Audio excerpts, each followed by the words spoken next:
মরিলা মাথা ভাই হুনিয়া দর্পণী পুত্র 500 কোটি কাটিলা ধরণী দাত ভুকে নহিথির হিয়া দুই শির ভইলা যে নব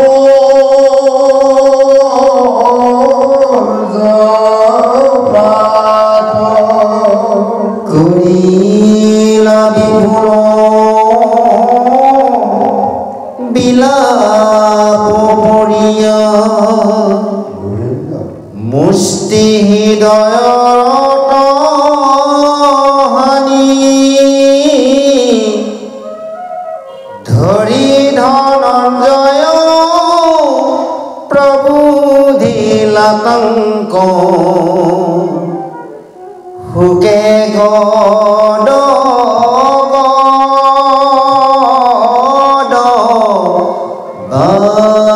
গানি অৰম দুৰ্জন দিজন মাথা কাটিয়া যেবে আনি দেনে দুক নুগুচাই বুটাবে মহাসতী তুৰ দুষ্মহ পুত্ৰ শোক জয় কৃষ্ণ। এতিয়া সেই নমখ্যা অৰণ্যত সেই 28 সহস্ৰ ঋষিৰ সত্ৰত শৌনকৰ প্ৰমুখ্যে সমস্তজনে সেই সুত গুৰুদেৱক যি আসন দি যি ভগৱন্তৰ গুণনাম কৃষ্ণৰ কথা শুনিছিল সেই সুতে আজি ঋষি সমস্তক কৈছে যে যিজন পৰীক্ষিতৰ বাবে আমি এই ধৰাধামত ভাগৱত শাস্ত্ৰ বৈকুণ্ঠ শাস্ত্ৰ পালো সেইজন পৰীক্ষিত ৰজাৰ জন্মৰ কথা তোমালোকক কওঁ শুনা। যেতিয়াৰ ভাৰতত সেই কৌৰৱ পাণ্ডৱৰ যি ধৰ্মৰ অধৰ্ম যুদ্ধ হৈছিল সেই সমস্তত মহাৰ মহাৰ বীৰ সমস্তৰ মৃত্যু ঘটিছিল। অষ্টাদশ অক্ষৌহিণী সেনাৰ মৃত্যু হোৱাৰ পিছত সেইজন অযুত হস্তি বল থকাৰ ভীম বিকুদয় যেতিয়াৰ সেই দুৰ্যোধনক উৰুৰ ভাঙিছিল সেই সময়তে তেতিয়াৰ সেই দ্ৰোণাচাৰ্যৰ পুত্ৰ সেইজন অশ্বস্থমাই অৰ্থাৎ দ্ৰোণীয়ে কৌৰৱৰ প্ৰীতি সাধন কৰোঁ বুলি তেতিয়াৰ কি কৈছিল যে সেই পঞ্চৰ পাণ্ডৱৰ 5জন পুত্ৰ ৰাতি শুই থকাৰ অৱস্থাত শিৰচ্ছেদ কৰিছিল। আৰু এই কথাখিনিকে গম পাই দুৰ্যোধনে দ্ৰোণী কথা দ্ৰোণাচাৰ্যৰ পুত্ৰ অশ্বস্থমাক গালি পাৰিছিল যে তুমি ভাল কাম নকৰিলা। যদি ভীমে গম পাই যায় তেনেহ'লে ইয়াৰ পৰিণাম কিন্তু বেয়া হ'ব। যেতিয়াৰ 5জন পুত্ৰ শুই থকাৰ ঠাইতে শিৰচ্ছেদ হৈ আছে দ্ৰৌপদীয়ে দেখি আননি বিননি কান্দিছে। অনেক বিলাপ কৰি নিজৰ বুকু ঢুকিয়াই ঢুকিয়াই কান্দিছে। হেন সময়তে ধনঞ্জয় সেই অৰ্জুনে কৈছিল যে তুমি দুখ নকৰিবা। যিজনে এই বেয়াৰ অপকৰ্ম কৰিলে তেওঁক মই কাইলৈ ৰাতিপুৱা তেওঁক শিৰচ্ছেদ কৰি তোমাক মই মুণ্ডৰ উপহাৰ দিম। এনেভাৱে সেইজন আজি ধনঞ্জয় অৰ্জুনে নিজৰ ভাৰ্যাৰ দ্ৰৌপদীৰ ওচৰত প্ৰতিজ্ঞা কৰিছে। আহক এই প্ৰতিজ্ঞাৰ কেনেভাৱে ৰক্ষা কৰে, সেইজন দুৰ্নীক শিৰচ্ছেদ কৰিবনে নকৰে পিছৰ পদত দিয়া আছে। আহক আমি সেইজন অপৰাধীক বিচাৰি যাওঁ। জয় কৃষ্ণ।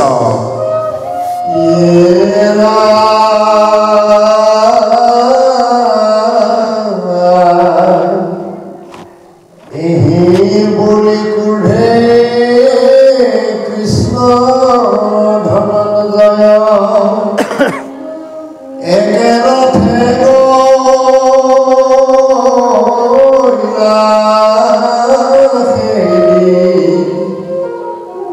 পলাই প্ৰাণ ৰাখি ৰথে যশস্থামা তাপম্বা কৰা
পখিলো শৰণে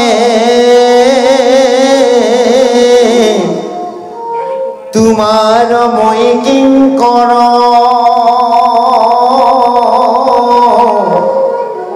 আকাশ চানি আখে কিবা বহনি কৰিও মুত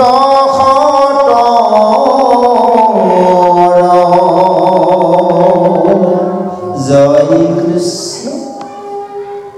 এতিয়া সেই অৰ্জুনে দ্ৰৌপদীৰ ওচৰত যি প্ৰতিজ্ঞা কৰিলে, পিছদিনাখন পুৱাই সেই অৰ্জুনৰ ৰথৰ সাৰথী কৃষ্ণই ৰথ চলাই অৰ্জুনে ৰথত উঠি সেই ৰণমধ্যলৈ গ'ল। আৰু যেতিয়া ৰণমধ্যলৈ গৈ যোৱাৰ লগে লগে অৰ্জুনক দেখি অশ্বত্থামাই নিজৰ ৰথ পিছুৱাই লৈ গৈ আছে।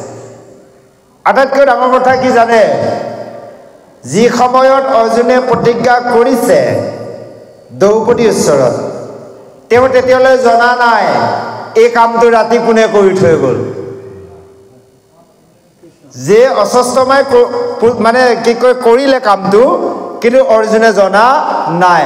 সেইকাৰণে ডাঙৰ এটা প্ৰতিজ্ঞা কৰিলে যে সেইজনক খিৰি কাটিম। আচ্ছা, ৰাতিপুৱা গ'ল। এতিয়া বা কোনজন অপৰাধী? এতিয়া অৰ্জুনক দেখাৰ লগে লগে, ৰথ দেখাৰ লগে লগে অশ্বত্থামাই পিছুৱাইছে। অৰ্জুনে জনা নাই এইজনে কিয় পিছুৱাইছে। কাৰণ আপোনালোকে জানিব, চোৰ মন সদায় বোলে পুলিচ পুলিচ, হয়নে বাৰু? কোনোবাই যদি কাৰোবাৰ জগ লগাইছে, গৃহস্থই গম পোৱা নাই, তেওঁ জানে লগাই থৈছে। গৃহস্থক দূৰত দেখা পালে ভাবিব, মনতে ভাবে এওঁ কিবা গম পাইছে নেকি মোক, আজি দেখোন এফালে আহিছে, কিবা ক'ব নেকি। তেওঁ টেক্স চেঞ্জ কৰি দিব, লাগিলে কাৰোবাৰ ঘৰত এনেই সোমোৱাই দিব, কিবা এটা ভেজাল দেখুৱাই। সেইফালে কাৰোবাৰ বাৰী পিছি দি কোনোবা দিগি ওলাই গুচি যাব। কাৰণ চোৰৰ মন সদায়তো জানেই। আৰু এতিয়া অশ্বত্থামাই ভাবিছে সৰ্বনাশ, অৰ্জুনৰ ৰথ দেখোন আজি। আৰু কৃষ্ণই জানি বুজি লৈ গৈছে, কৃষ্ণ জগতেশ্বৰ জানে, তেতিয়া জানি বুজি লৈ গৈছে। ভাবিছে বাৰু অৰ্জুনে গম পাই গ'ল। ৰথ পিছুৱাই যাওঁতে যাওঁতে যাওঁতে যাওঁতে ৰণমধ্যৰ বাহিৰত গুচি গ'লগৈ। তেতিয়া কৃষ্ণই অৰ্জুনক কৈছে বোলে, হেৰা অৰ্জুন, যিজনৰ অপৰাধীক তুমি বিচাৰিছিলা এইজনে ধৰা বুলি কৈছে, বলা বুলি কৈছে। তেতিয়া অশ্বত্থামাই ৰথ লৈ গ'ল, পিছে পিছে কৃষ্ণই অৰ্জুনৰ ৰথ দৌৰুৱালে। উপায় নাই, বেচেৰা বাচিব ক'ত? প্ৰাণৰ মমতাত ৰথ ৰাখি অশ্বত্থামাই সেই সময়ত ব্ৰহ্মাস্ত্ৰ প্ৰয়োগ কৰিছে অৰ্জুনলৈ।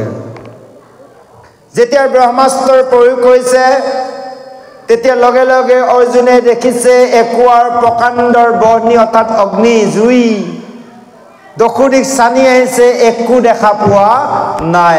লগে লগে অৰ্জুনে কৃষ্ণ চৰণত শৰণ লৈছে। হে প্ৰভু, বাৰে বাৰে সংকট সময়ত তুমি আমাক ৰক্ষা কৰি আহিছা। কাৰণ চাওক, সেই সময়ত যতুগৃহত জুই লগাই পৰিব বিচৰাত কৃষ্ণৰ কৃপাত বাচিল, হয়নে বাৰু? পঞ্চ পাণ্ডৱক তাৰ পৰা বনবাস দিলে।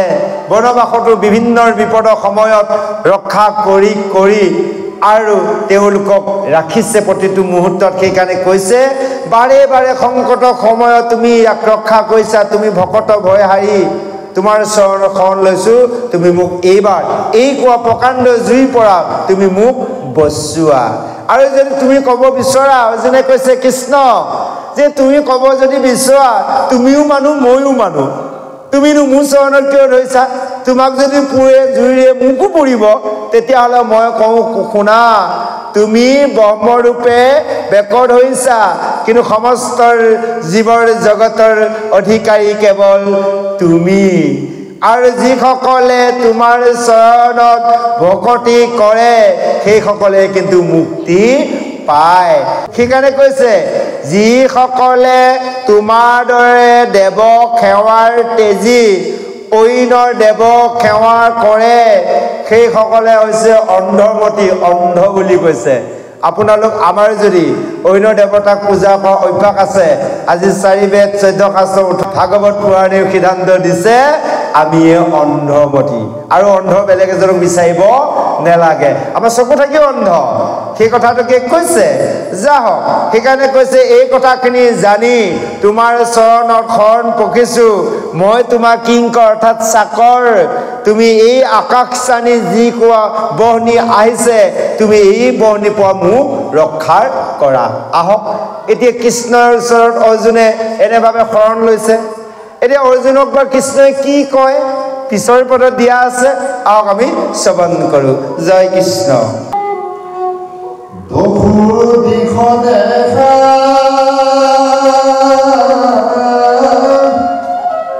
দহিয়া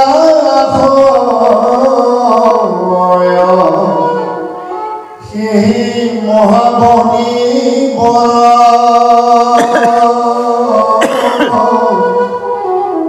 ব্ৰহ্মাস্ত্ৰ ব্ৰহ্ম হায়কে সংহাৰ কৰিও সখী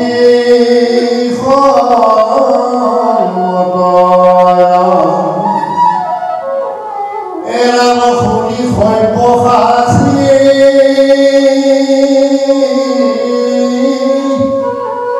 আচান্ত ভয়ন্ত উল্লাসিত অতি জীৱ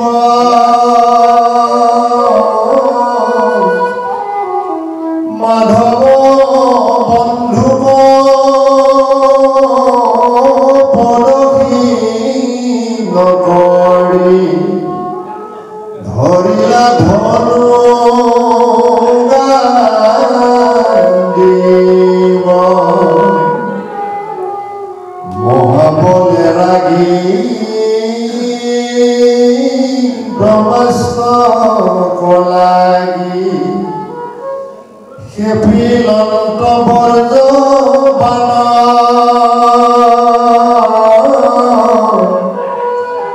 ব্ৰহ্মাণ্ডু নৰিল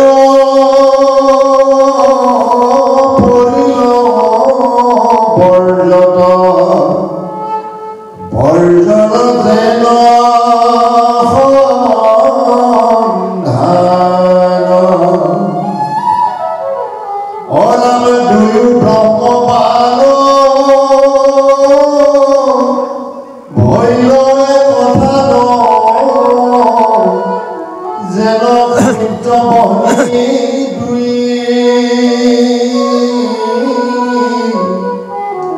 তিনিও জগত জুৰি ফুৰি যায় যেন প্ৰলয়ৰ জুই অনাম মাধৱে ভুলত দেখিও সখী মিলিল সৈত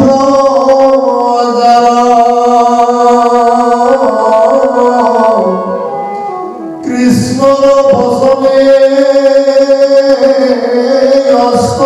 অস্তকতে শনে কৰিলা বীৰা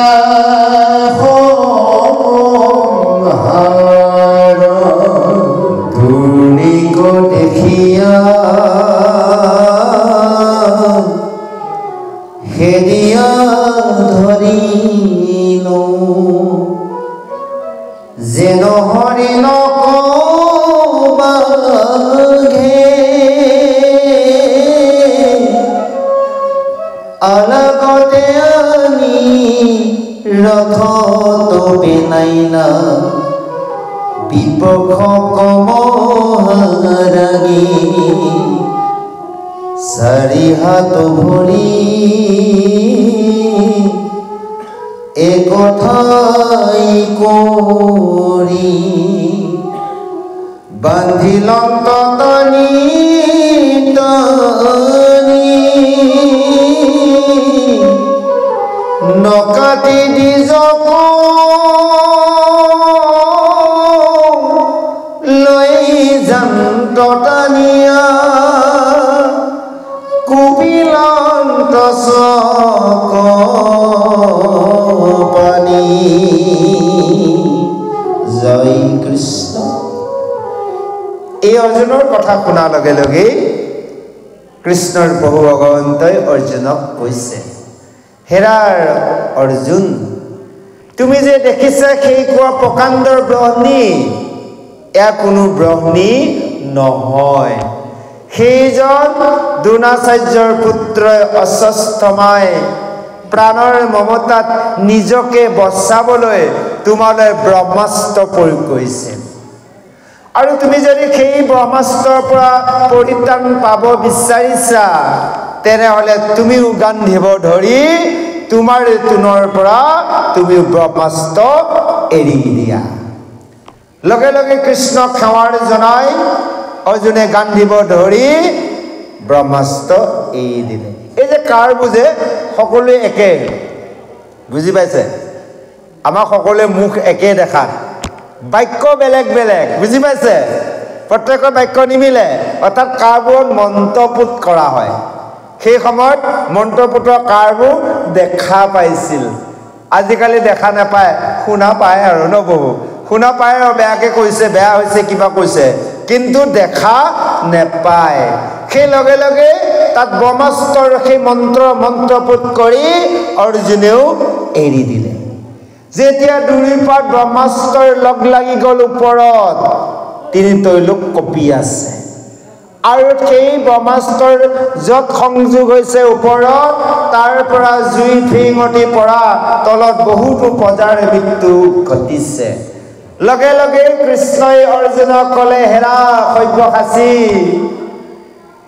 তোমালোকৰ এই দুই ব্ৰহ্মাস্ত্ৰৰ দ্বাৰাৰ ব্ৰহ্মা সৃষ্টি নাশ হৈ যাব যদি পৃথিৱীত পৰে পৃথিৱী ধ্বংস হৈ যাব তুমি কি কৰা ব্ৰহ্মাস্ত্ৰৰ ঘূৰাই লোৱা সম্ভৱ নে বাৰু এজন মিলিটাৰী আৰ্মিয়ে টিগাৰটো টুপি গুলিটো ওলাই যোৱাৰ পিছত ঘূৰাই লোৱা বুলি ক'লে আনিব পাৰিবনে বাৰু সম্ভৱ নে অসম্ভৱ আৰু আমাৰ বাক্য মুখৰ পৰা ওলাই যোৱাৰ পিছত ঘূৰাই ল'ব পাৰিনে অসম্ভৱ কিন্তু ভগৱন্তৰ কৃপা যাৰ আছে সম্ভৱ হয় কাৰণ অৰ্জুনৰ বাবে সম্ভৱ হৈছিল কৃষ্ণৰ বাবে হয়নে বাৰু লগে লগে অৰ্জুনে গান্ধীব পুনৰ সেই ব্ৰহ্মাস্ত্ৰ ঘূৰাই ল'লে ঘূৰাই লোৱাৰ লগে লগে এতিয়া সেইজন অস্বস্থমাৰ নিৰস্ত হৈ গ'ল লগে লগে অৰ্জুনে ৰথৰ পৰা জঁপিয়াই গৈ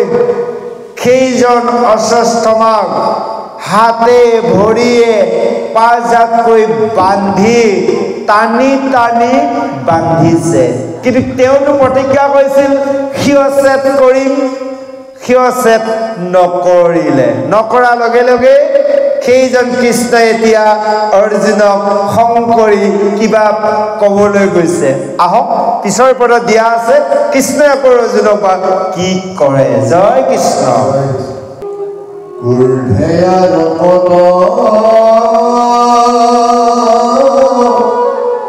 আহি অৰ্জুনৰ নেদিলাৰে কুহিধান্ত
মই যেন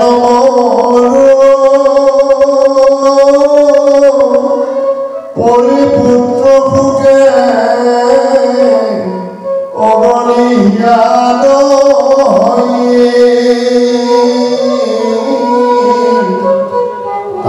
অৱস্থা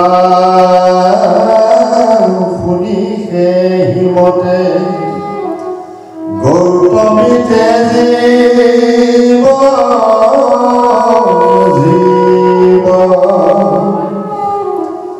অৰাম দুৰ্পতি ৰহেন হলয়ে হৃদয় দেখিয়া যতমন্ত সাধু সাধু সতী ধন্য ধন্যমতি বুলি সবে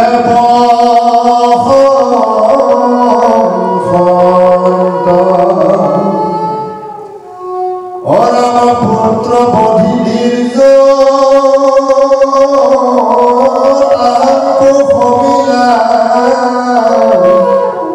নমিলা হাতুনি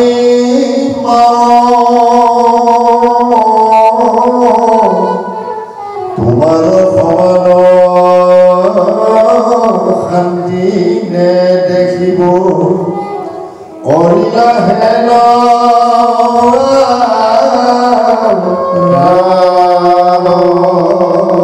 জয় কৃষ্ণ।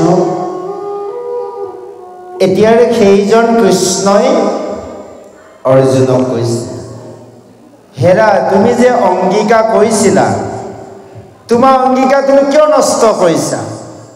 হয়নে বাৰু? কাৰণ কিয়? বাক্য দিলে বাক্য ৰক্ষা কৰিব লাগে। সেইকাৰণে কৃষ্ণই কৈছে তুমিতো অংগীকাৰ কৰিছিলা, তোমাৰ অংগীকাৰ কিয় ভংগ কৰিছা, কিয় নষ্ট কৰিছা? কাৰণ কিয় জানে? ব্ৰাহ্মণক বধ কৰিব নোৱাৰে।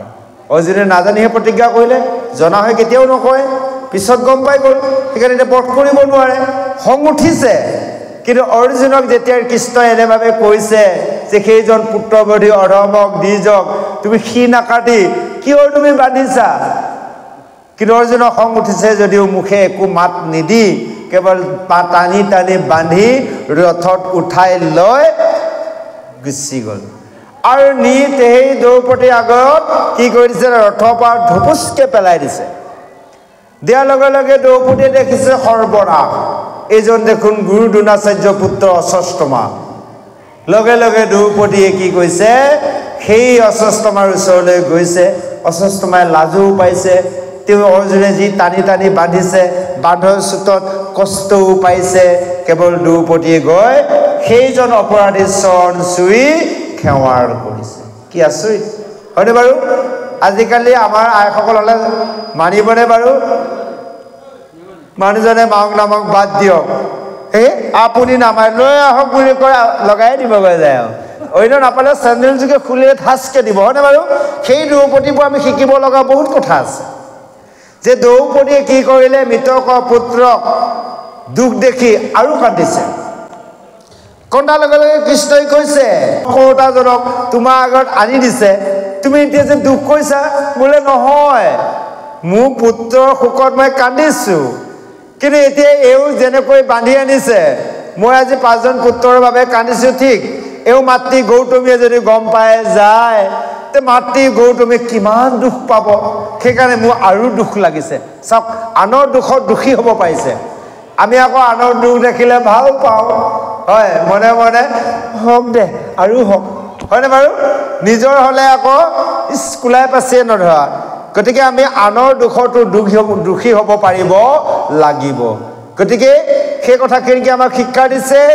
আজি দুখ কৰিছে সেইগৰাকী দ্ৰৌপদীয়ে গৌতমী পুত্ৰ অৰ্থাৎ অশ্বত্থামাৰ লৈ, আৰু লগতে তেওঁ কান্দিছে আৰু কৈছে যে এওঁ খুলি দিয়া, বৰ কষ্ট পাইছে, ইমান টানকৈ বান্ধি আনিছা, এওঁ খুলি দিয়া, বৰ কষ্ট পাইছে। এনেভাৱে গুৰুপুত্ৰক চৰণ চুইছে। যে এই কথা গম পাই গ'লে তেওঁ মাতৃও কিন্তু প্ৰাণ ত্যাগ কৰিব। দ্ৰৌপদী এনে সদয় হৃদয় দেখি সেই যিমানসকল তাত মহন্ত সন্তৰ আছিল সকলোৱে দ্ৰৌপদীক সাধু সাধুৰ বুলি ধন্যবাদ দিছে যে দ্বিজৰ পুত্ৰকো যে ক্ষমা কৰি দিলে সেইগৰাকী মাতৃয়ে নিজেও চৰণ চুলে সেইকাৰণে কৈছে তোমাৰ সমান শান্তি মাতৃ আৰু আমি কাকো দেখা নাই আজি দ্ৰৌপদীয়ে যিখিনি দেখালে আইসকলে প্ৰতিগৰাকী যুৱতীয়ে এই জ্ঞান ল'ব লাগে সেইকাৰণে ভাগৱত অনুষ্ঠানত আমাৰ বৃদ্ধ প্ৰভু আইসকলতকৈ নৱপ্ৰজন্মৰ যুৱক যুৱতী আৰু নৱৰ বিবাহিতা দাম্পতীসকলে ভাগৱত বেছি শুনিব লাগে বুজি পাইছেনে ভাগৱতৰ জ্ঞান ল'বই লাগিব আমি গম পালোঁ আপোনালোকৰ 25 বছৰ হৈছেনে হৈছে ভাগৱত হোৱাৰ কিন্তু 25 বছৰ তুলনাত আপোনালোকে যিমান পৰিৱৰ্তন দেখিব লাগিছিল ভাগৱতত আমি দেখা নাই কিন্তু আমি দেখা নাই আমাৰ মৰিগাঁৱত বিশেষ আমি যিসকল আছোঁ যিবোৰ অনুষ্ঠান ভাগৱত হয় তাত এটাই চিষ্টেম আছে ভাগৱতৰ অনুষ্ঠান চলি থকাৰ অৱস্থাত বাহিৰত কোনেও থাকিব নাই এলাউড নাই নামঘৰত থাকিব লাগিব আৰু ধুতি গামোচাৰ চেলেং কোনোবাই পাঞ্জাবী পিন্ধিব একো নাই চাৰ্ট পিন্ধিব কিন্তু টি বস্ত্ৰৰ ধুতি গামোচাৰ চেলেং পাঞ্জাবী থাকিলেও চেলেংখন লাগিব আৰু ভাগৱতৰ অনুষ্ঠানত এটাই কাম দুটা কাম আছে এটা কৰিব লাগিব মুখখন বন্ধ কাণখন খোলা সিদ্ধান্ত দিছে ভাগৱতে মুখ বন্ধ কাণ খোলা আৰু যদি কাণ বন্ধ মুখ খোলা তেনেহ'লে ঘৰতে থকাও ভাল হৰে মানে কাণখন যদি বন্ধ হৈ থাকে মুখখন যদি পক পক পক পক বুকি থাকোঁ তামোল চুবাই থাকোঁ কথাই পাতি থাকোঁ কাৰোবাৰ নিন্দা তিৰস্কাৰ কথা পাতি থাকোঁ তেতিয়া ভাগৱত শুনাৰ কি প্ৰয়োজন আছে পৰিৱৰ্তন কেতিয়াও নহ'ব জীৱন ভাগৱত শুনিলেও কামত নাহিব গতিকে ভাগৱতে দিয়া সিদ্ধান্তবোৰ আমি মানে চেষ্টা কৰিছোঁ ফ্ল' কৰিছোঁ যিমান পাৰোঁ আমি চেষ্টা কৰিছোঁ যে আমাৰ শিশুটো হ'লেও ধুতি পিন্ধি আহিবই লাগিব এইটো ছিষ্টেম কাৰণ আমি 25 বছৰত দেখিছোঁ যিমান পৰিৱৰ্তন হ'ব হৈছে নাই বুলি কোৱা নাই যিমান হ'ব লাগিছিল সিমান হোৱা নাই ইয়াৰ মূল কাৰণ হৈছে নৱপ্ৰজন্মসকলে ভাগৱত নুশুনাৰ কাৰণে আৰু আমি নৱপ্ৰজন্মকো দুখ নিদিওঁ দুখ আছে আমাৰ প্ৰত্যেকৰ নিজা নিজা গাৰ্জেনসকলক পিতৃ মাতৃসকলে যদি ল'ৰা ছোৱালীক নকওঁ বোলে ভাগৱতলৈ যাব লাগিব নাই নাই ভাগৱত শুনিব লাগিব এইকণ আমি নকওঁ হয়নে ক'ব দে বুঢ়াটো বুঢ়ীজনীয়ে যাওক আৰু আমি নাযাওঁ সেইটো নহয় আচলতে নৱপ্ৰজন্ম যুৱক যুৱতীসকলে ভাগৱত শুনিব লাগে কাৰণ ভাগৱতৰ জ্ঞানটো হৈছে তেওঁলোকৰ বাবে আজি আমি ভাগৱতৰ জ্ঞান ল'ম লৈছোঁ যদি ল'ৰা ছোৱালীয়ে নলয় সমস্যা হ'ব আমি ভকত হৈ বৈকুণ্ঠলৈ যাব চেষ্টা কৰিছোঁ যদি আমাৰ ল'ৰা ছোৱালী পুত্ৰ নাতি ভকত নহয় তেতিয়া আপোনালোক আমি ভকত হৈও লাভ নাই হ'বনে বাৰু বৈষ্ণৱ পুত্ৰ যদি উপজয় বংশধ স্বৰ্গ হন্তে পিতৃক পেলাইবে নৰকত যদি আমাৰ বংশ গোটেইবিলাক অবৈষ্ণৱ হয় আপুনি আমি বৈষ্ণৱ হ'লে কিবা কামত আহিব নহ'ব হ'ব লাগিব কেনে যাৰ পুত্ৰ সবে হৈত হৰিত শৰণলয়া হৰি গুণ গাঁৱে শুদ্ধৰভাৱে দধি দুগ্ধ ঘিত মধু নদীয় জল কপিয়া পিতৃগণে ত্ৰিপিটিক পাৱে কাৰণ পুত্ৰ নাতিসকলৰ বাবে পিতৃসকলে ওপৰলৈ যাব পাৰে পুত্ৰ নাতিসকলৰ বাবে পিতৃসকলে তললৈ আহিব লগা প্ৰমাণ প্ৰহ্লাদে দৈত্যকুলত জন্ম হয় গোটেই দৈত্যকুল উদ্ধাৰ কৰিলে হয়নে বাৰু গতিকে আমাৰ যদি কোনোবা এজন নাতি পুতি বেয়া হয় কাৰ পুতেকো অমুক ভকত তেৰি বাপেকজন ইমান ভাল আছিলে পুতিকনো ইমান দুৰ্জন নে এই এডৰ তললৈ নমাই আনিব হয়নে বাৰু বোলে কাৰ পুতেকো অমুকৰ পুতেক হওক দে বাপেকটো বৰ চুৰ আছিল পুতেক যে ভকত হৈছে হওক দে ভাল হওক বৰ ভাল লৈ যাব ওপৰলৈ বুজি পাইছে ওপৰলৈ নিব সেইকাৰণে ল'ৰা ছোৱালী নাতি পুতি সকলোকে ভাগৱত শুনাব লাগে ভাগৱতৰ কিবা বুজক নুবুজিলেও কথা নাই ভাগৱতৰ কথানো সকলোৱে আমি ক'ত বুজি পাওঁ হয়নে প্ৰভু অকণমান দুটা এটা কথা মানে পদৰ কথাকে ওলোটা পোলোটা আলোচনা কৰি আছোঁ আৰু সেই ভাগৱত কথা পাতি আছোঁ ইমান আমাৰ বুজা খাদ্য শক্তি নাই কিন্তু ভাগৱতৰ কথা হৈছে কৃষ্ণৰ কথা এই কথা যদি কৰ্ণপথে প্ৰৱেশ কৰে আমাক ক্লিয়াৰ কৰিবই তাত ভাগৱতৰ তত্ত্ব জ্ঞান কথা কোনোবাই নাজানিলেও কথা নাই কৃষ্ণ কথা শুনিছেতো এই কৰ্ণপথে সোমাওঁতে সেই লেতেৰা সৰাটোৰ দৰে আমাৰ ভিতৰখন লেতেৰা হৈ আছে এই লেতেৰাটো পৰিষ্কাৰ হৈ যাব যেতিয়া লেতেৰা পৰিষ্কাৰ হ'ব তেতিয়াহ'লে আমাৰ অসুবিধা নাই, আমাৰ জ্ঞান উদয় হ'ব। যেনেকৈ এতিয়া ঠাণ্ডা দিন আহিল, বাথৰুমৰ ড্ৰেছিঙৰ গিলাচবোৰ কি হৈ থাকে, আপোনাৰ লেতেৰা হৈ থাকে, হিম পৰি থাকে। এনেকৈ চালে নিজৰ মুখখনো দেখা নাপায়, পায়নে বাৰু?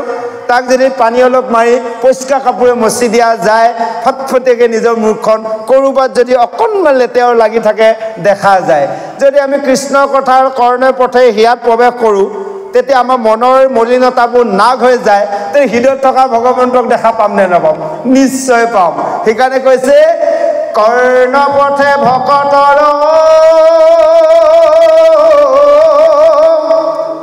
হিয়াত প্ৰৱেশ হৰি দুৰ্বাসনা হৰ সমস্তৰ জলৰজতে কমল যেহে নখৰত কাল স্বভাৱতে নিৰ্মল কৰয়। যেনেকৈ শৰৎ কালৰ পানী ইমান সুন্দৰ পৰিষ্কাৰ, এনেকৈ চালে নিজৰ মুখখন দেখা যায়। তদনুৰূপ কৃষ্ণৰ কথা এই শব্দৰ ব্ৰহ্মৰ নামৰূপী জনাদন কৰ্ণপথে যেতিয়া হৃদয়ত প্ৰৱেশ কৰিব, আমাৰ হৃদয়ৰ মলিনতা পৰিষ্কাৰ হৈ যাব আৰু হৃদয়ত ভগৱন্তক পাম। তেতিয়া কোনো জীৱকো আমি হিংসা নকৰোঁ। পিতৃ মাতৃ জ্যেষ্ঠজনক আমি সদায় সন্মান কৰা, কনিষ্ঠজনক মৰম কৰা, এই ব্যৱস্থাখন আমাৰ লগত আহিব। যদি আমি এই ব্যৱস্থা নকৰোঁ, জীৱনটো ভাগৱত শুনিলেও একেই থাকিব। আহক আমি পিছৰ পদলৈ আগবাঢ়িছোঁ। জয় কৃষ্ণ। জানি শুনা কৃষ্ণ কথা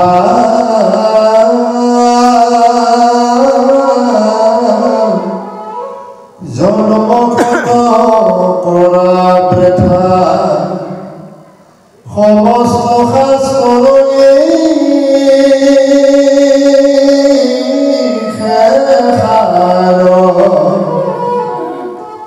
কৃষ্ণ কথা পঢ়ি হৰিয়ে ফুৰে কৰ্ম কৰি সিটো চিন্তাই আপোনাৰ মাৰ ৰাম ৰাজাৰ নাম মাত্ৰে তৰি হেন বান্ধৱ হৰি কৰিয়া চাহিয়া তনি বাস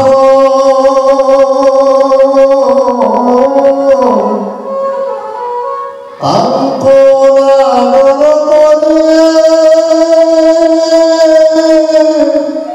অধম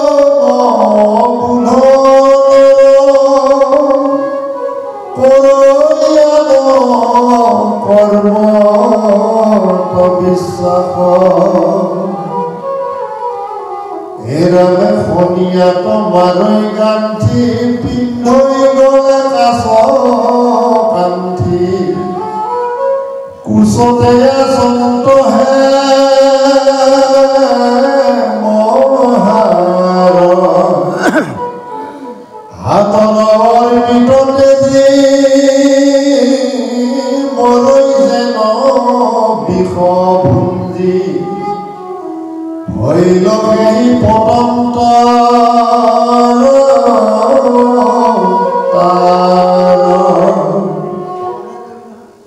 অৰাম সাধৈ মহা সৰ্বসিদ্ধি ভকতৰ নৱনিধি মাধৱৰ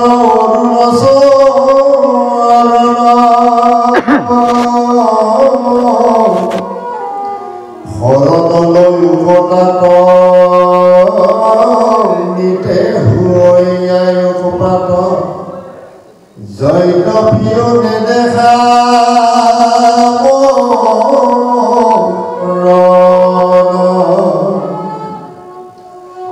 অৰাম আনন্দত সবে ধান্দা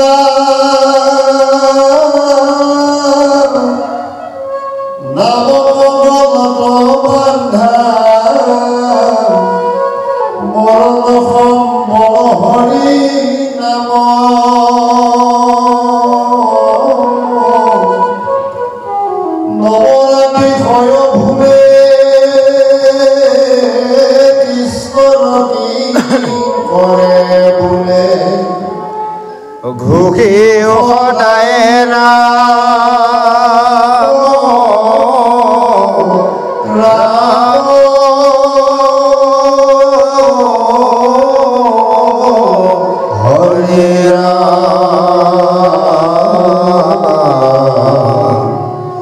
কৃষ্ণ শংকৰ গুৰু হৰি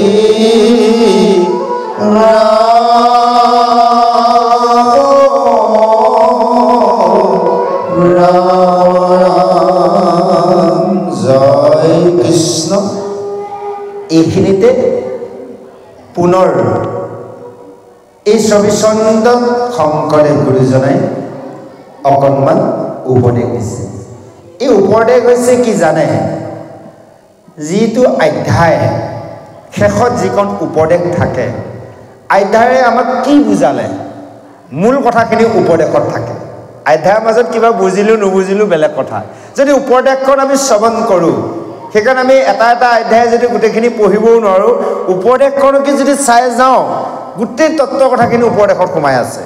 অধ্যায় কি বুজাইছে সেই উপদেশত কৈছে, সোণাৰ সামাজিকজন য'ত ভগৱন্তৰ জগন্নাথ কৃষ্ণ প্ৰভু ভগৱন্তৰ কথা চলে, তাতে সমস্তৰ পুণ্যতীৰ্থৰ উপস্থিত থাকে। সেইকাৰণে কৈছে, কৃষ্ণৰ নিৰ্মল চৰিত্ৰ কথাৰ হৈ জৈতৰ প্ৰকাশ, গংগা আদি কৰি যত তীৰ্থ আছে তৈতেখে কৰে নিব্ৰাস। এতিয়া চাব, আমি বিভিন্ন পৃথিৱীৰ তীৰ্থ দৰ্শন কৰিবলৈ ধন টকা পইচা খৰচ কৰিব লগা হয়, সময়ো যথেষ্ট প্ৰয়োজন। ধৰি ল'লোঁ জগন্নাথলৈ গ'লে যদি ফ্লাইটত যায়, তথাপিতো 4-5 দিন আপোনাক লাগিব ঘূৰা ফুৰা অহা যোৱাৰ পৰা ধৰি। 2-3 দিন আপুনি তাত ঘূৰিব লাগিব, 2-3 দিন 4 দিন লাগিবই, 4 দিন 5 দিন। আৰু যে ট্ৰেইনত যাব লগা হয়, মিনিমাম আপুনি 15 দিনৰ কাৰণে ওলাই যাব লাগিব। টকা পইচাৰ মিনিমাম একে নোহোৱাজনৰ বাবে হ'লেও 12,000-15,000 টকা লাগিব। তাত কি পাব, এটা বা দুটা তীৰ্থ দৰ্শন কৰিব, সময় যাব 15 দিন বা 10 দিন, টকা গ'ল 15,000 পৰা 20,000 টকা। আচ্ছা, এতিয়া পৃথিৱী যদি সমস্ত তীৰ্থ দৰ্শন কৰিব লগা হয়, বহুত টকা লাগিব। থকা দেখোন গোটেইবোৰ প্ৰপাৰ্টি বেচিলেও যাব নোৱাৰিম, হয়নে বাৰু? গতিকে আজি সমস্ত তীৰ্থ ইয়াত দৰ্শন পাই আছে আপোনালোকে। এই কথাটো আপোনালোকে জানিছে বাবে বহি আছে, বহুতে জনা নাই বাবে অনুষ্ঠানতে নাই, ক'ৰবাত আছে। কাৰণ পৃথিৱীৰ যিমান তীৰ্থ আছে সমস্ত তীৰ্থ ইয়াত উপস্থিত হৈ আছে। ইয়াৰ প্ৰমাণ, যিয়াৰ ভগৱন্তৰ নাম যেতিয়া চলিব, অৰ্থাৎ ভগৱন্ত য'ত উপস্থিত থাকিব সমস্ত থাকিব। এতিয়া ধৰি ল'লোঁ, যদি আমি আমাৰ ভাৰতৰ কথাই ক'লোঁ, বেলেগৰ কথা নকৰোঁ। ভাৰতৰ প্ৰধানমন্ত্ৰীয়ে ধৰি ল'লোঁ কাইলৈ বা পৰহিলৈ অহা মাহত নগাঁৱলৈ আহিব, তেতিয়া জানি ল'ব অসমৰ মুখ্যমন্ত্ৰী এই মাহৰ পৰা দৌৰি থাকিব লাগিব নগাঁৱত, ক'ত ক'ত কি হৈ আছে ঘূৰি থাকিব লাগিব। বাকী MLA বোৰ কথা আমি নকওঁৱে, হয়নে বাৰু? তদনু ভগৱন্ত যেতিয়া এই ভাগৱতৰ অনুষ্ঠানলৈ আহিব, তাৰ আগত সমস্ত তীৰ্থ ইয়াত উপস্থিত আছে। কিয় জানে? দৰ্শন ল'বলৈ। কাক দৰ্শন ল'ব? ভগৱন্তক দৰ্শন কৰিবলৈ। সেই সমস্ত তীৰ্থই ভগৱন্তকে আৰাধনা কৰি আছে, সমস্ত দেৱৰ ভগৱন্তকে ভজি আছে, দৰ্শন পোৱা নাই। তেতিয়া কি ক'ব জানে? আপোনালোকক ধন্যবাদ দিব। তাৰা সবে পূজ্য, তাৰা সবে ধন্য, তাৰা সে কুহিত জন, কলি যুগে হৰি আনকো বোলাৱে, আপোনো কৰে কীৰ্তন। যে শুনোতাসকলকে ধন্যবাদ দিব, নুশুনাসকলক নিদিব। কিন্তু আয়োজন কৰাৰ কাৰণে দিছে, হয়নে বাৰু? শুনিবও লাগিব। গতিকে এই সমস্ত আহি উপস্থিত হৈ আছে। এই যে উপস্থিত থাকিলে ভগৱন্তে কি কৰি আছে? আজি ভাগৱতৰ প্ৰথম স্কন্ধৰ প্ৰথমতে আমাৰ ওলাই গৈছে, ভগৱন্তে আসনত থাকি তাৰ পৰা লক্ষ্য কৰি আছে কোনে কোনে ভাগৱত শুনিছে।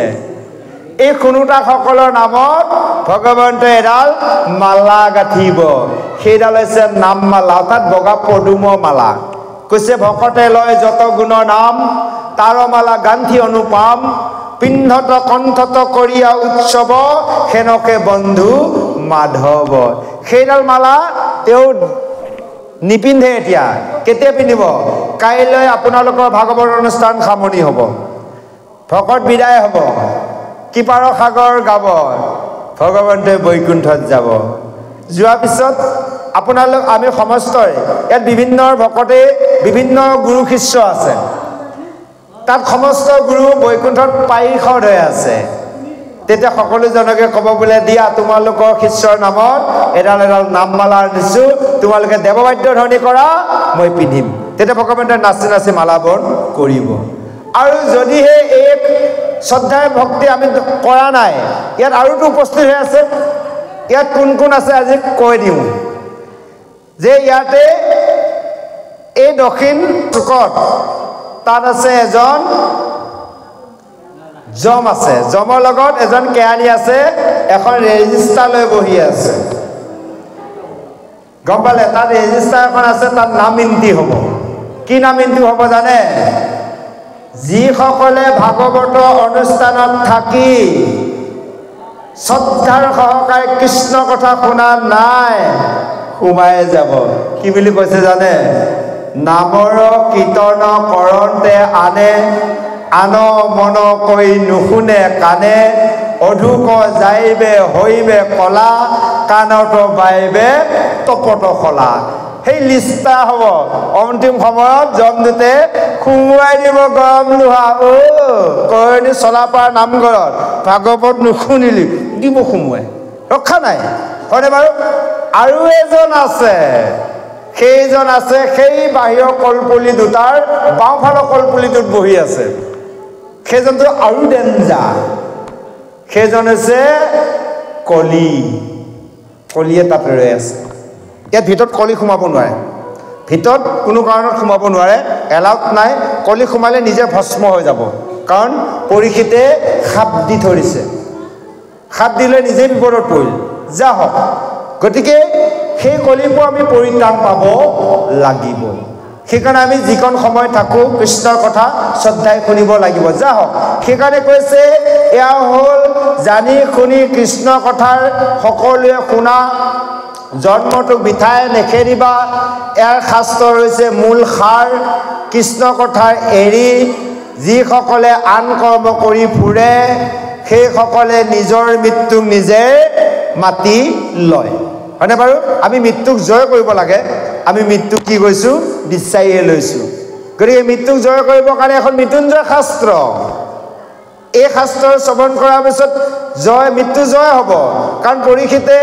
প্ৰথম কি কৈছিল যে তেওঁ যেতিয়াৰ সেই ঋষি খাপত পৰিছিল মৰিলোঁ বুলি কৈছিল কাৰণ মৰিলোঁ 7 দিনত মোৰ মৃত্যু হ'ব যেতিয়া খুব গুৰুদেৱক পাই গ'ল গংগা তীৰত কৃষ্ণৰ কথা শুনোতে আপোনালোকে পাবগৈ তেতিয়া ক'ব কি জানে তৰিলোঁ হয়নে বাৰু আমি এটা মৰিলোঁ শব্দ এৰিব লাগিব তৰিলোঁ ক'ব লাগিব তৰিলোঁ কেনেকৈ ক'ম ভালদৰে কৃষ্ণক ভজাই নাই কেনেকৈনো তৰিলোঁ বুলি ক'ম কৃষ্ণক যদি ভালদৰে ভজোঁ তেতিয়াহে তৰিলোঁ বুলি ক'ব পাৰিম সেইকাৰণে সাধাৰণতে মৰিলোঁ শব্দটো বেছি আহে সেই যিজনৰ নাম ল'লে সেইজন বান্ধৱ হৰিৰ নাম ল'লে তৰি যাব পাৰে সেইজন আকৌ হিয়াতে আছে বেলেগত আমি বিচাৰিব নালাগে হিয়াত থকাজনক আমি বিচাৰি ল'ব লাগিব সেইজনক বিচাৰি লোৱাৰ পিছত আমাৰ অসুবিধা নাই সেইকাৰণে কৈছে হাততে আমাৰ কি আছে জানে অমৃত আছে হাতৰ অমৃত তেজি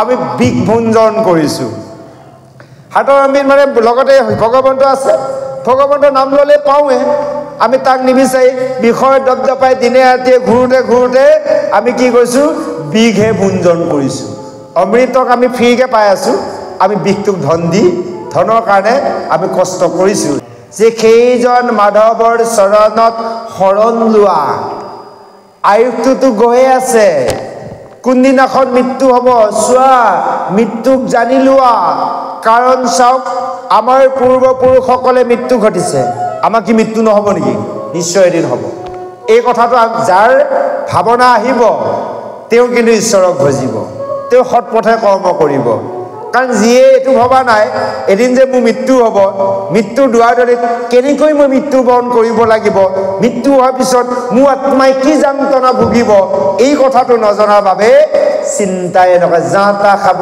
যা তা কৰিব হয়নে বাৰু গতিকে এই কথাটো আমি জানিবৰ বাবে সাধুসংগ কৰিব লাগিব তাৰ আগত আমি গুৰু আশ্ৰয় ল'ব লাগিব সেইকাৰণে কৈছে সেইজনক শৰণ লোৱা মৃত্যু কেতিয়া হ'ব কোনেও নাজানে সেইকাৰণে আন যিমানবোৰ ধান্দাৰ আছে সকলোবোৰ লাহে লাহে এৰি দিয়া কেৱল হৰি নামক গলত বান্ধা সিয়ে মৰণ সম্বলৰ বিধ হ'ব কিন্তু বিষয়ত ভুল যায় কোনেও নমৰিবা আমি বিষয়ৰ ভুলত মৰি আছোঁ মায়াৰ বশৱতী হয় পুত্ৰ ভাইজা ধন জনতে আমি লাগি আছো কৃষ্ণ সেৱাত লাগা নাই ও হৰি নামক পাহৰিয়ে গলো তে হৰিয়ে যদি আমাক পাহৰি যায় যতে ততে খুন্দা গিলা খাই ফুৰিব লাগিব আপোনাৰ হয়নে বাৰু এই লগতে হৰি আছে হৰি যদি আমাক পাহৰি যায় আমাৰ বিপদ হ'ব সেইকাৰণে আমি যিমান কৰ্ম মাজতে নাথাকো তাৰ মাজতে আমি হৰি নাম ল'ব লাগিব হাতেদি আমি কৰ্ম কৰি আছো ঘূৰি আছো ফুৰি আছো মুখেদি আমি এবাৰ দুবাৰ ভগৱন্তৰ নাম লোৱা চিন্তা কৰিব লাগিব আহক আমি পিছৰ পদলৈ আগবাঢ়িছো জয় কৃষ্ণ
জানিলা ধৰ্মৰ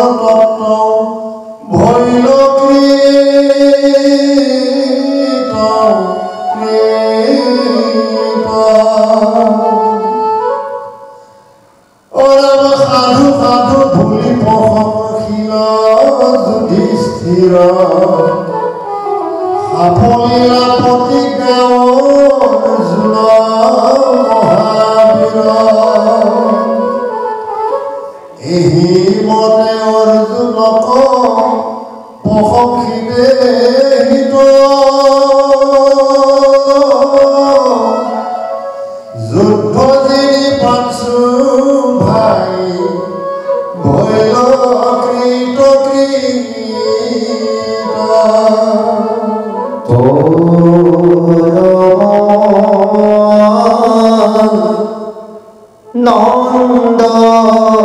নন্দী ভৈলন্ত হিত গোবিন্দ পুৰিলে পাণ্ডৱ বৰমনু নীত নীত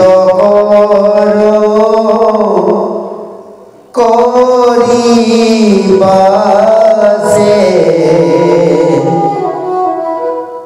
পিণ্ড জনন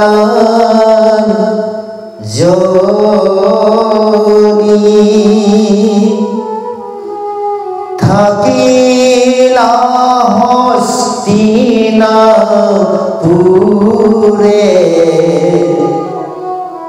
পঞ্চু বলি পাশৰবি তন্ত শুনি ৰূক সৰ্বে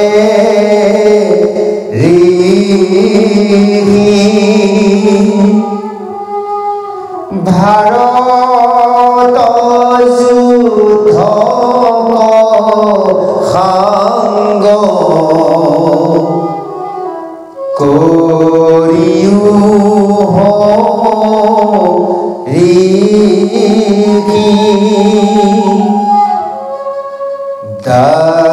দ্বাৰকাকো যাইবে লাগি চিন্তি চক্ৰ পানি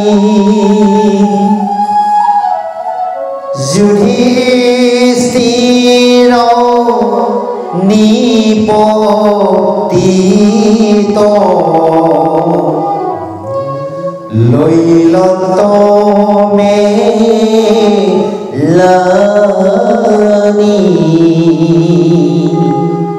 জয় কৃষ্ণ। এতিয়া সেই নমক্ষাৰ অৰণ্যত খুদ গুৰুদেৱে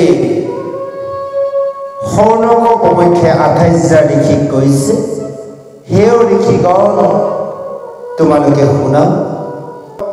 সেইজন দুৰ্ণিক কি কৰিলে? অৰ্জুনে বান্ধি আনি দ্ৰৌপদী আগত পেলাই দিলে আৰু দ্ৰৌপদীয়ে এৰি দিবলৈ ক'লে। ক্ষণ সময়তে ভীমে খঙত দপদপাই আহি দাঁত কামুৰি কামুৰি ক'লে, এও সিটো কাটি দিয়া যাক দুষ্টৰ বাহমনক। দ্ৰৌপদীয়ে ক'লে এৰি দিবলৈ, ভীমে ক'লে মাৰিবলৈ। পূৰ্বতে অৰ্জুনেও কৈছিল শিৱচ্ছেদ কৰা কথা। এতিয়া তিনিটাৰ বাক্য কেনেকৈ ৰক্ষা কৰা যায়? ইয়াক লৈ সেইজন ধৰ্মৰাজ যুধিষ্ঠিৰে মহাসংকটত পৰিল আৰু সেনে সময়তে যুধিষ্ঠিৰ কথা জানি সেইজন অৰ্জুনে কৃষ্ণৰ কৃপাত লগে লগে সেইজন দুৰ্ণী অৰ্থাৎ তেওঁ মুণ্ডন কৰি চুলি কাটি দিলে। অৰ্থাৎ ইয়া আছে আদ্য শক্তি।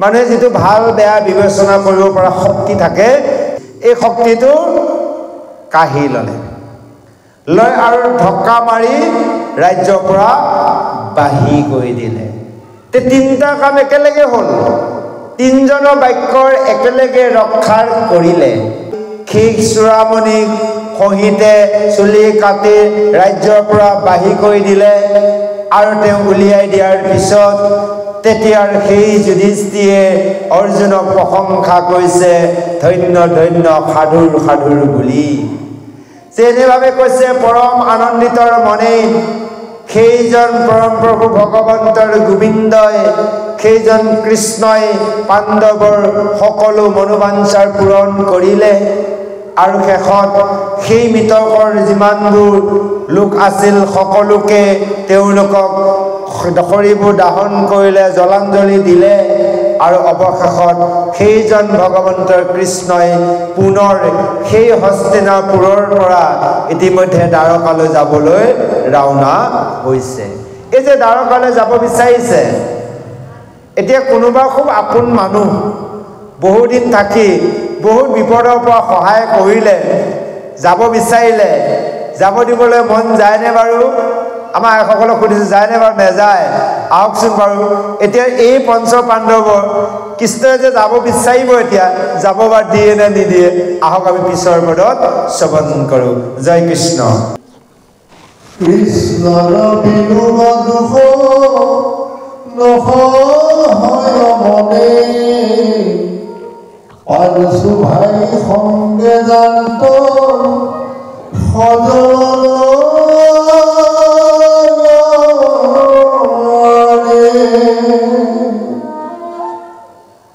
দুৰ্নিক এৰিলা এৰিলা লাঞ্জ কাটা যেন বাঘ দুৰ্জন নিৰ্জনৱাতি উঠি গৈলা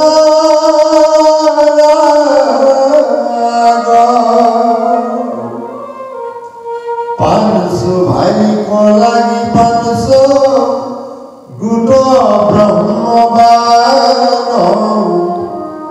অৰণ্যৰ পৰাবিৰে কৰিলা সন্ধান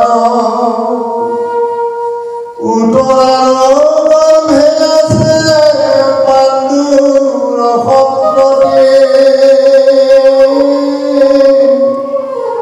হানিলা গোটেক ব্ৰহ্ম অষ্টতাত্ব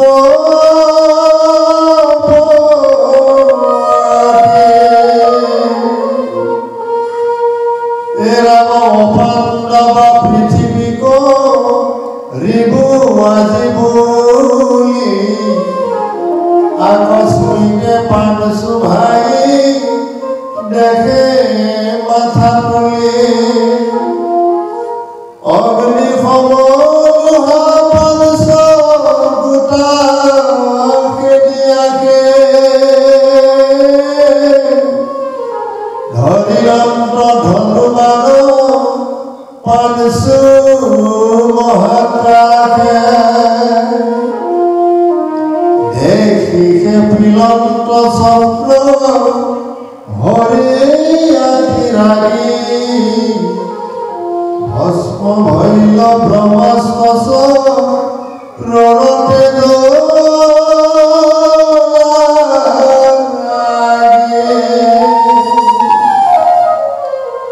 এৰাৰ উতৰাৰ দেখন্ত বস্তু আখে লোহাময়ী গৰ্ভৰ বিনাশ হেতু মহিলা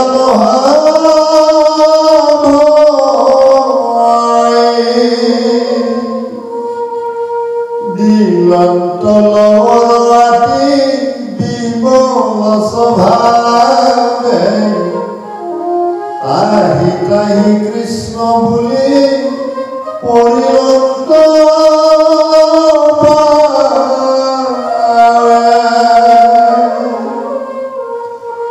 এৰামে খেদিয়াকে কিবা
নাহি চিন্তা বৰ্ময়ী এই ব্ৰহ্মহৰে কৰিও ৰক্ষা মাত্ৰ মূল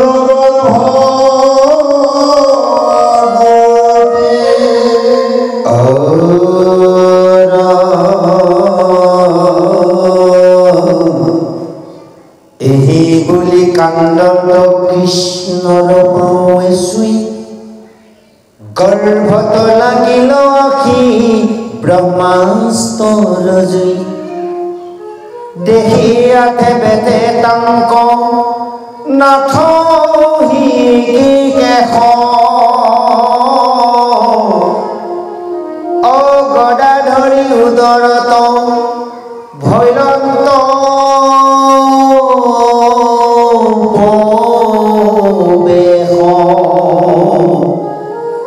ভাঙ্গিলন্তৰ ব্ৰহ্মাস্তক গদাৰে কোবাই জীয়াইলন্ত শিশুক অমৃত দৃষ্টি চাই পূৰ্ণ 10 মাস শিশু লভিলা চেতন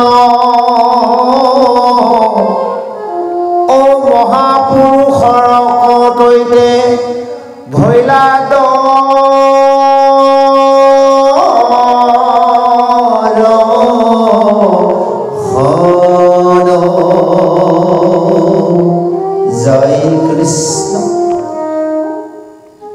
যেতিয়াৰ কৃষ্ণৰ প্ৰভু ভগৱন্তই হস্তিনাপুৰৰ পৰা যুধিষ্ঠিৰ সেই পঞ্চ পাণ্ডৱ দ্ৰৌপদী সুভদ্ৰাৰ কুন্তি সকলোকে সম্বন্ধি নিজৰ সেই দ্বাৰকালৈ যাবলৈ প্ৰস্তুত হৈছে সেনে সময়তে সকলোবোৰে দুখত ভাগি পৰিছে আৰু পঞ্চ পাণ্ডৱেও চকুলো বয় কৃষ্ণলৈ চাইছিল আৰু সেন সময়তে এটি বৰ ডাঙৰ ঘটনা ঘটিছিল যেতিয়াৰ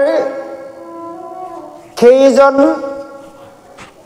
অশ্বস্থমা অৰ্থাৎ মুণ্ডন কৰি চুৱামণি কাহি ৰাজ্যৰ পৰা বাহি কৰি দিছিল সেই স্থানৰ পৰাই পঞ্চ পাণ্ডৱলৈ অশ্বস্থমাই পঞ্চবাণ নিক্ষেপ কৰিছিল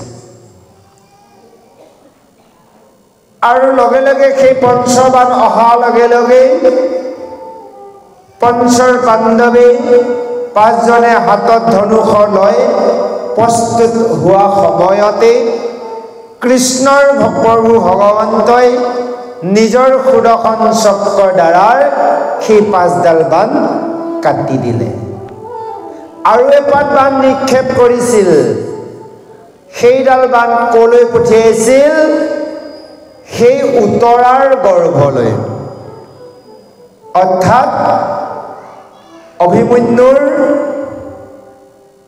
পত্নী উত্তৰাৰ গৰ্ভত এটি 10মহীয়া শিশু আছিল সেই গৰ্ভ শিশুটিৰ বাবেও এপাত বাণ প্ৰয়োগ কৰিছে এই কথাটো কিন্তু কোনেও গম পোৱা নাই কেৱল কৃষ্ণ প্ৰভু ভগৱন্তইহে জানিছে লগে লগে উত্তৰাই সেই বাণৰ যেতিয়াৰ গৰ্ভত সেই ব্ৰহ্মাস্ত্ৰ প্ৰয়োগ হৈ গ'ল বিক্ষোভে থাকিব নোৱাৰি সেইজন কৃষ্ণৰ প্ৰভু ভগৱন্তই যে জগতৰ ঈশ্বৰ এই কথাটো দ্ৰৌপদী আৰু কুন্তি আৰু উত্তৰা এইসকলে জানিছিল সেইকাৰণে লগে লগে সেই ৰথত উঠাৰ সেইজন কৃষ্ণ চৰণত ধৰি উত্তৰাই প্ৰণিপাত জনাইছে যে হে প্ৰভু তুমি মোক কি কৰা ৰক্ষাৰ কৰা এতিয়া এইখিনিতে জানিব লাগিব এটা কথা উত্তৰাই যি বৰ মাগিছে আমি প্ৰত্যেকজন ভকতে আইসকলেও মাগিব লাগিব কেনেকৈ মাগিছে উত্তৰাই এই যেতিয়াৰ গৰ্ভ সন্তানটি আপোনালোকে জানে গৰ্ভত সন্তান স্থিতি হোৱাৰ পিছত 5 মাহত জীৱ হয় 5 মাহৰ পৰা গৰ্ভ সন্তানটি গৰ্ভত লৰিবলৈ আৰম্ভ কৰে ঘূৰা ফুৰা কৰে আমি শাস্ত্ৰসন্মত অধ্যয়নৰ পৰা কৈ আছো আপোনালোকে আইসকলে বেছি জানে আপোনালোকে গৰ্ভত সন্তান ৰাখি জন্ম দিছে আপোনালোকে বেছি বুজি পায় যেতিয়া এই গৰ্ভত সন্তানটি লৰি থকা ঘূৰি থকা সময়ত যদি হঠাতে সন্তানটি কোনো জায়গাত ৰৈ যায় লৰচৰ নোহোৱাকৈ হয়নে বাৰু কি অৱস্থা হ'ব কওকচোন বাৰু গতিকে লগে লগে উত্তৰাই বিক্ষোভত থাকিব নোৱাৰি কৃষ্ণৰ চৰণত শৰণ ল'লে কি বুলি শৰণ লৈছে হে প্ৰভু তুমি মোক মাৰি নিয়া মোৰ প্ৰাণৰ মমতা নাই কিন্তু প্ৰভু মোৰ এই গৰ্ভত থকা নিষ্পাপ সন্তানটিক তুমি বধ নকৰিবা চাবৰে কি বৰ মাগিছে যদি গছ জীয়াই থাকে গুটি জীয়াই থাকিব গছ মৰিলে গুটি মৰিব এতিয়া উত্তৰাই নিজক বিচৰা নাই গৰ্ভ সন্তানটিক বিচাৰিছে গতিকে আমিও বৰ মাগিলে ভগৱানৰ ওচৰত সকলো বাবে মাগিব লাগে আমি আকৌ কি কয় জানে নিজৰ বাবেহে মাগো কিবা এটা হলে যায় যিয়ে নহওক প্ৰভু আমাৰ যাতে ল'ৰা ছোৱালীকেইটা ভালে থাকে আৰু আমি ভালে থাকোঁ আৰু এতিয়াই বিচাৰোঁ যদি বৰ মাগো যদি কওঁ বোলে এই কৰণী চলা পাৰ সকলো ভকতানী ল'ৰা ছোৱালীক প্ৰভুক কৃপা কৰা নিজক মাগিবই নালাগে তো কৰণীৰ ভিতৰতে দেখোন আপোনালোক আছে বোলে নাই অসমৰ লোকসকলক প্ৰভু তুমি কৃপা কৰা অসমৰ ভিতৰতে দেখোন নিজেও আছো বোলে ভাৰতত বোলে পৃথিৱীত আৰে সেইখন পৃথিৱীতেতো আমি আছো আমি বৰ মাগিব লাগে তেনেকৈ আমি স্বাৰ্থপৰ হিচাপে বৰ মাগো বাবে ভগৱন্তই আমাকো দিবলৈ কৃপণালী কৰে আমি যদি বেছিকে মাগো সমস্ত জনৰ বাবে ভগৱানে দিব এই যে উত্তৰাই শৰণ ল'লে লোৱাৰ লগে লগে সেইজন ভগৱন্তই এটি আঙুলি সমান এটি ৰূপ ধাৰণ কৰি সেই উত্তৰাৰ গৰ্ভত বিশ্বাসৰ দ্বাৰা প্ৰৱেশ কৰি তেওঁ কি কৰিলে নিজৰ হাতৰ কমৰুকী গদাৰে সেই গৰ্ভত থকাৰ ব্ৰহ্মাস্ত্ৰ ভাঙি চুৰমাৰ কৰি দিলে আৰু সেই ব্ৰহ্মাস্ত্ৰক যেতিয়া ভাঙি চুৰমাৰ কৰি দিলে আৰু সেই গৰ্ভত থকা শিশুটি ইতিমধ্যে মৃত্যু ঘটিলে লগে লগে সেইজন প্ৰভু ভগৱন্তই গৰ্ভতে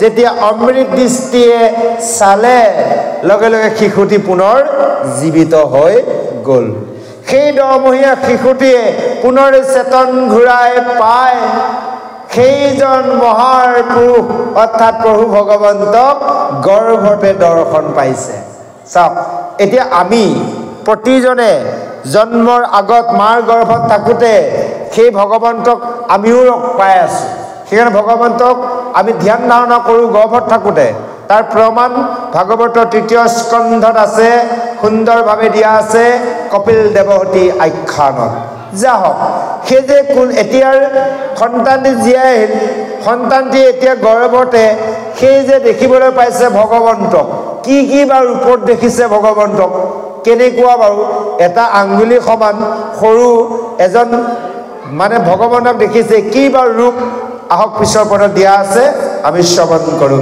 জয় কৃষ্ণ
আজন লম্বিত মহাসাৰু চাৰি ভুজ হংস চক্ৰ গদা পদ্ম আছে চাৰি হাতে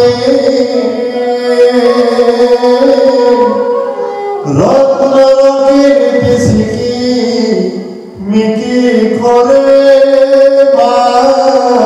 মাথে তৰুণ অৰুণ চাৰু পংকজ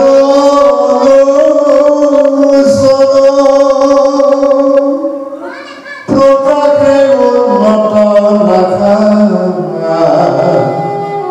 অখণ্ড বদন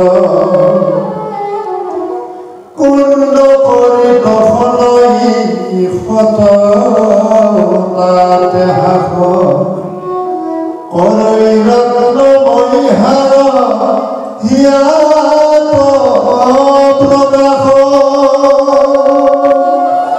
কেউ ৰকম কলকাতে জিনি ধনী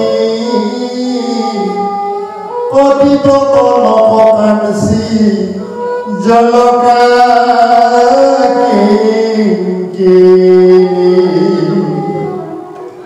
লোটে পাপিত ভূমি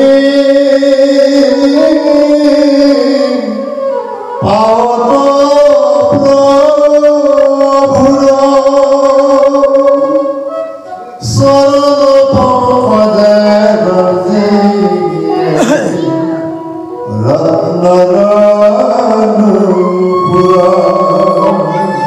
কুটিয়ে শশী সম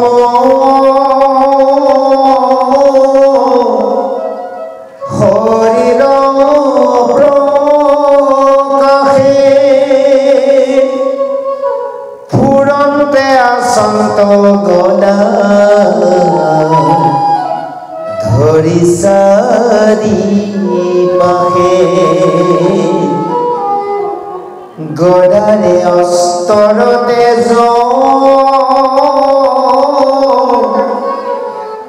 নিবাৰণতে আছে দেখে ঈশ্বৰ শিশু আপোনাৰ কাছে ও হৰি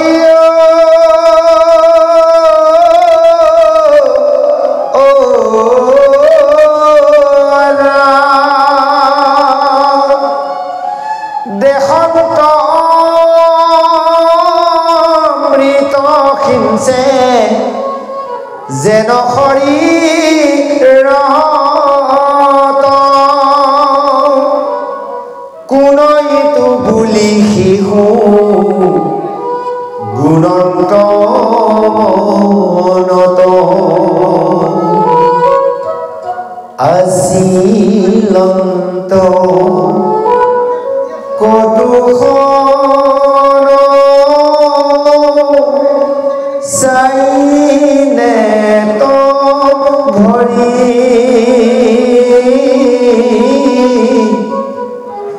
ভৈলন্ত ধান পাছে আগতে শ্ৰী হৰি শিশু জীৱে জানি সতী ভৈলা ভয়হীন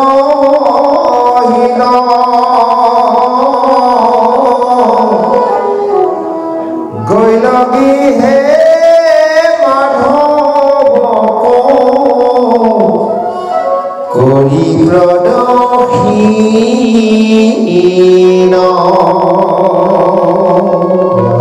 জয় কৃষ্ণ। এই গুৰু সমস্ত আইমান্তিক সমস্ত এইখিনিতে সেইজন গৰ্ভ সন্তান অৰ্থাৎ যিজনৰ বাবে বা যিজনৰ দ্বাৰাৰ আজি আমি এই বৈকুণ্ঠ শাস্ত্ৰৰ শ্ৰৱণ কীৰ্তন কৰা সুবিধা পাইছোঁ সেই শিশুটিয়ে হৈছে পৰীক্ষিত ইয়াৰ পিছত উল্লেখিত হ'বগৈ যে সেইজনে হৈছে পৰীক্ষিত তেওঁৰ দুটা নাম এটা নাম হৈছে পৰীক্ষিত এটা নাম হৈছে বিষ্ণুৰাত সেইজন বিষ্ণুক এতিয়া গৰ্ভতে দৰ্শন পাইছে সেইকাৰণে এটা নাম বিষ্ণুৰাত আৰু এটা নাম হৈছে পৰীক্ষিত যিমান ডাঙৰ সেই জন্ম মৃত্যু পৰীক্ষাত পাছ কৰি আহিলে তেওঁ মৃত্যু হৈও গৰ্ভতে পুনৰাই তেওঁ মানে জন্ম হ'ল জীৱিত হ'ল হয় তেওঁ জন্ম লাভ কৰিছে সেইকাৰণে দুটা নাম এটা পৰীক্ষিত এটা হ'লে বিষ্ণুৰাত সেইজন বিষ্ণুৰাতে অৰ্থাৎ পৰীক্ষিতে মাৰ্কৰ গৰ্ভতে সেইজন ভগৱন্তক দৰ্শন পাইছিল কেনেকৈ পাইছিল এটা আঙ্গুলি সমান সুন্দৰ এটি হৰি শ্যামবৰ্ণ তেওঁ পীতবস্ত্ৰ পৰিধান কৰি আছে সুন্দৰ এটি ৰূপ আৰু তেওঁ মকৰ কুণ্ডল কণ্ঠত কৌস্তভ মণি হৃদয়ত শিৱস্ব পান্তি গলত মুকুতাৰ হাৰ আজানু লম্বিতৰ বৰ্ণমালা চাৰি হস্ত্ৰ তাত আছে চাৰি অস্ত্ৰ শংখ চক্ৰ গদা পদ্ম আৰু কিৰীটি কুণ্ডল কিৰীটি উজ্জ্বল হৈ আছে অৰুণ চৰণ পংকজ লোচন ইমান সুন্দৰভাৱে সেইজন ভগৱন্তক দৰ্শন পাইছে আমি সেইজন ভগৱন্তৰ ৰূপে হৃদয়ত চিন্তা কৰিব লাগে সেইকাৰণে কৈছে কেৰু কংকন ঋণী জিনী ধনী সেই অলংকাৰ আৰু কটিত আছে পিতৰ বস্ত্ৰৰ পাতৰ ভুনি চৰণত পঞ্চচিহ্ন পাৱে ধ্বজ বজ জব অংকুশৰ আৰু এনেভাৱে সেইজন ঈশ্বৰক দৰ্শন পাইছে আৰু সেইজন ঈশ্বৰে অমৃত দৃষ্টিয়ে সেই পৰীক্ষিতলৈ অমৃত দৃষ্টি দিয়াত শিশুৰে মনে মনে গুণিছে এনেভাৱে নেত্ৰ ভৰি চাই থকাৰ পিছতে সেই গৰ্ভতে সেইজন হৰি অন্তৰ্ধান হ'ল তেতিয়া লাহে লাহে পুনৰ সন্তানটি আকৌ গৰ্ভত লৰিবলৈ ল'লে ইতিমধ্যে গৰ্ভত সন্তানটি লছ নোহোৱাকৈ আছিল তেতিয়া সন্তান লৰিবলৈ ল'লে তেতিয়া সেইগৰাকী সতী অৰ্থাৎ উতৰাই তেওঁ মনৰ ভয়টো নাশ হৈ গ'ল জানিলোঁ প্ৰভুৱে মোক কৃপাৰ কৰিলে লগে লগে পুনৰ সেই ভগৱন্তৰ কৃষ্ণক প্ৰদক্ষিণ কৰি সেৱাৰ কৰি নিজৰ গৃহলৈ প্ৰৱেশ কৰিলে আহক এইখিনিতে কুন্তি স্তুতি এতিয়াৰ সেইজন ভগৱন্ত কৃষ্ণই দ্বাৰকালৈ যাব এই দ্বাৰকালৈ যাব ওলোৱা সময়ত কুন্তিয়ে এতিয়া স্তুতি কৰিব কৃষ্ণক এই কুন্তিয়ে যিটি স্তুতি কৰিব এই স্তুতি আমাৰ শ্লোকত কীৰ্তনত দিয়া আছে কোনটো জানে আপোনাৰ শ্ৰীকৃষ্ণই বাসুদেৱাই দৈৱকী নন্দন নায়স্বৰ যে শ্লোকটো সেইটো তাতে আছে সেই শ্লোকটো কুন্তিয়ে কৈছিল এইখিনিতে এয়া ভাগৱততে আছে স্তুতি যা হওক গুৰু সমস্ত মাতৃ সমস্ত আমি অকণমান বিৰতি ল'ম আমাৰ মাজত পাঠপ্ৰভু আছে কিন্তু আচলতে আমি জানিব পৰা মতে ব্যাখ্যা ভাগ বন্ধ কৰিবলৈ হ'ল এতিয়া আপোনালোকৰ পাঠক প্ৰভু যদি আছে কোনোবা ইয়ালৈ পঠিয়াই দিয়ক আমি বিৰতি ল'ম জয় কৃষ্ণ